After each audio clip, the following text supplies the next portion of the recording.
to Healthy Talks. I am your host, Julie, and today we are honored to have the guest Lee-Roy, who is a first responder here in Cape Town, South Africa. Hi, Lee-Roy. How are you doing today? I'm good on yourself.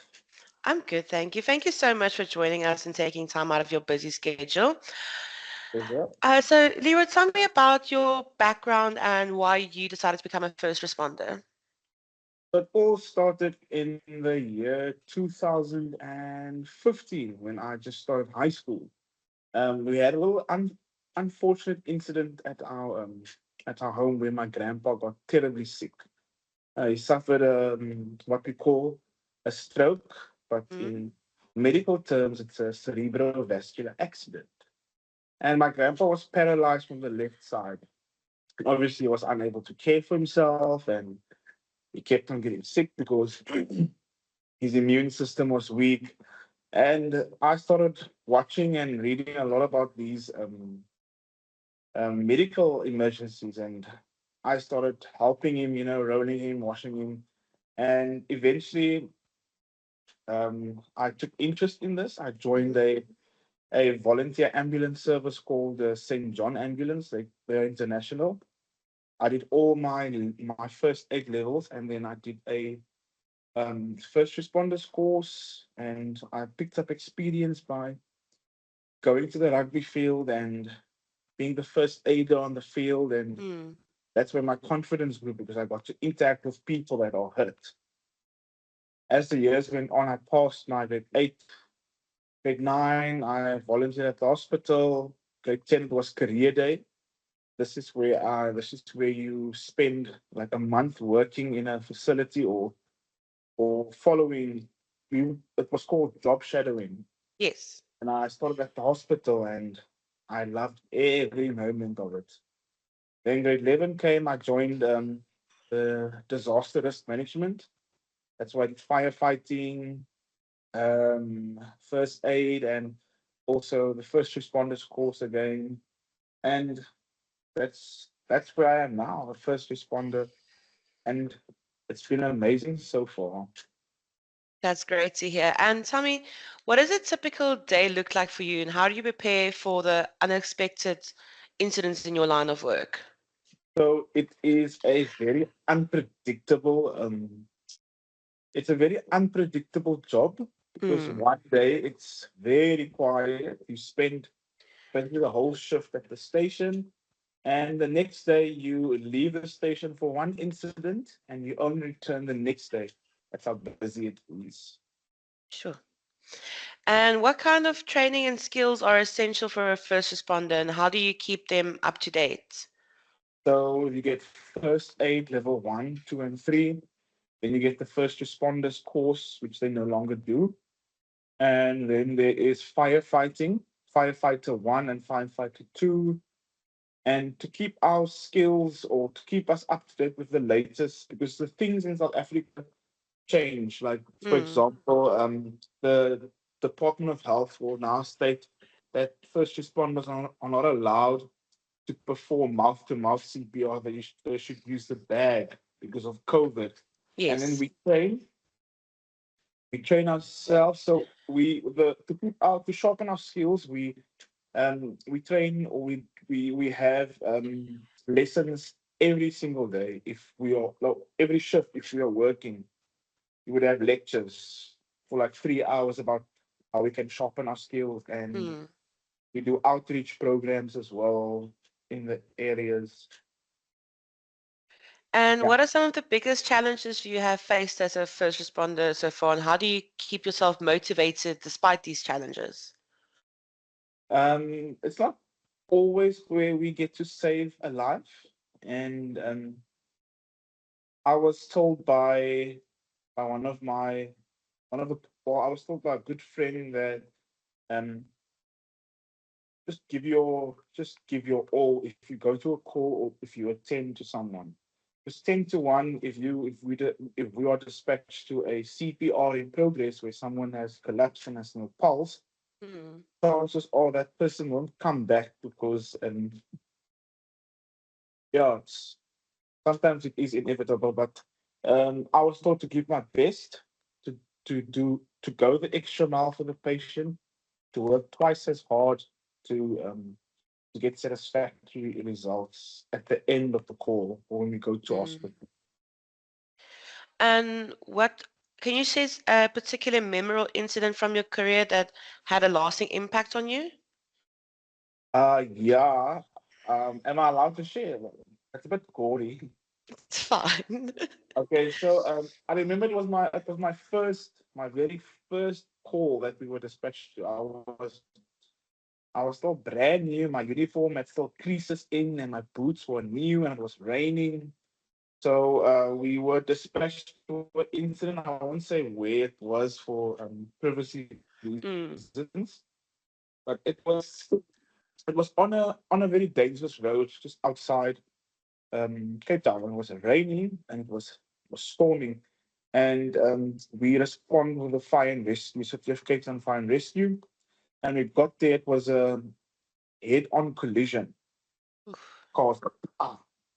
And the one car was a Volkswagen, a Jetta, a long sedan, and a Kia Picanto. You know that car, it's very small car. Yes. And when I got out of the vehicle, I just saw decorations and bottles, champagne laying around. And I ran to the Kia Picanto first because I could see there were people trapped. That's when I radioed the firefighters. We've got four people that was trapped in the car. Mm. The dashboard was spinning down on the dad, and the mom was laying at the back, and the baby was ejected as well. But someone picked up the baby and placed the baby in the car. But all of them were deceased, unfortunately. Oh. So we had to extricate them and place them behind the fire truck. And the people in the Jetta, the one just had a broken arm and a broken leg. So that's an incident that will and this happened what I'd say like 5 years back. I'll True. never ever forget that incident ever. It was very sad, but also when you join the service as a paramedic, as a nurse, as a doctor, you cannot bring emotion with you Mm. because it will screw you up.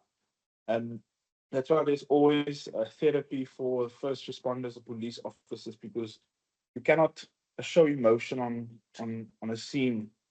And I remember after shift, it was so hard because I couldn't sleep. I kept on thinking about it, the smell of blood, seeing a Yes. dead body. It's yeah, and obviously I was told that I'll be exposed to all of this. I must just, you know, get myself together. And yeah, that was one of the incidents I'll never forget. Enjoying this episode? Ever thought of starting your own podcast? Podup.com is your go to. They've got everything you need to run a pro show, including 35 or more AI powered tools for success.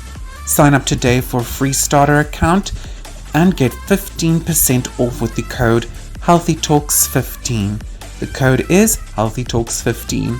Plus, check out podallies.com for a done for you podcasting experience, complete with website, social media, and editing. Start now and let's launch your podcast together. And how do you manage that emotional and psychological stress that comes with? Do you employ the therapy services that you get offered? Yeah, if it becomes like there has been cases where first responders they, they actually freak out where they suffer from PTSD, and that's Mm. when they, sorry, when they need to like go see the chaplain or a therapist. But that has never happened to me at Touchwood. But there are programs available within the organization where you reach out to your officer and say, listen, this has been bothering me. I'm eating while I'm not sleeping. Or can I please speak to someone? But I've I've handled it very well because I always say this to everyone because I was asked a lot that how do you sleep, Mm. all these things. So I told him, I will just grab a friend and I will start talking to them about it, and Yes. that helps. That helps me a lot. However, I don't mention names. I just say A fell off the mountain and A broke his neck and A died, and that helps me a lot by speaking about the incident and explaining Mm. what happened. Having a support system around you. Yeah. And how do you coordinate with other healthcare professionals in an emergency? So obviously, majority of the scenes that we go to, we are always out, not out. I wouldn't say outranked, but uh, or out qualified. But there's always a higher person, and we whenever we arrive first on scene, and maybe a doctor arrives on scene, we always hand the scene over to the Mm, doctor. We work underneath him because in the service you're not allowed to overstep. It's a very not dangerous, but it's like 1 foot in jail and 1 foot in court. If yes. anything, if you do anything wrong, like if you go out of your scope of practice, you can be charged for assault or or negligence. So when we coordinate very well with other paramedics, doctors, nurses, and we show them that we want to learn, and we're not, oh, I'm this man, and no, we don't Yes. do. And what role does technology play in your work?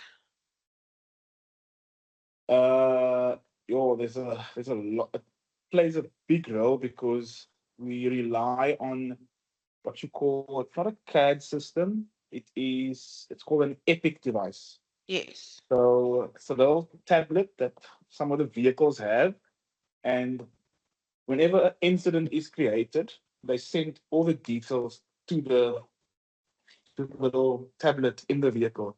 So the officer opens it up and says, "Okay, we must go here. Let's navigate."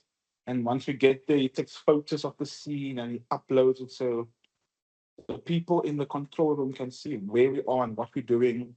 And also there are cool gadgets where if they go to a burning building, they would like, it's called a FLIR. It's FLIR. Where they would shut, where they would like keep it, and it would show like a it called, it's like imaging, man, Mm. where they could see this. So for example, if a house is burning well alight and you can't see it through the flames, they use that device to see if there's anybody trapped. So for example, Okay. if he stands on top of the fire truck and he has his radio, and all the firefighters inside the house has radios, and you would say maybe Peter, go to the left, go there to the kitchen side. It looks like someone's laying there. And then Peter would go look there, and if Peter finds someone, then Peter would say, "Officer, I found someone. I'm coming out. Make sure the medics are outside to meet me." So it's, and also they've got these things on the gear that we wear. If you stand still, it makes a Mm. loud noise. It's there to indicate that either a firefighter's down or um, Some his call of oxygen. distress. Yeah, his oxygen is out, and that alerts the other people that let's look now for our brother or our sister that maybe collapsed. Okay. And tell me just for the last two questions, in what ways can the general public be better prepared for emergencies and how can they support first responders like yourself in an emergency situation? I always argue that they should do enough courses like first aid courses, fire prevention, because there's always a delay when emergency services are called. First of all, people are not giving proper information. Mm. So, for example, they would call and say that my mother has fallen from the bed. She's not moving. So then the call taker will log all that information as is, and then it goes to the ambulance service, and then the ambulance service says, okay, oh, maybe this person is just maybe this person got up. Meanwhile, the lady maybe fell and broken her neck and stopped breathing. And Mm. now the lady that called so much in distress that she gives the wrong information. So I my a dream of mine is just, I wish everybody could be trained in first aid, know how to call emergency services, um, also fire awareness as well, know when it is wrong not to make, or stuff like that. Yes. So, like better preparedness so that they won't wait ages for a ambulance or police to arrive. No, of course. And what advice would you give for someone who wants to start a career as a first responder? I'd say go for it. It's very rewarding. It can be scary at first, but it is very rewarding. You get all the respect in the world. People, especially children, they look up to you, and you know, imagine you helping someone, and at the end of that call, that person says, "Thank you so much." You know, Mm, you see the appreciation in their eyes, and that just motivates you to like do more and go further. So my advice to them or whoever that wants to do this is go for it. It's rewarding. You learn new things every day. You meet a lot of people. Yeah, that's amazing. Well, Lira, hopefully this podcast will motivate someone to go into first responding. Thank you so much for your time. And for our listeners out there, we will see you on the next episode of Healthy Talks. thank you. Bye bye.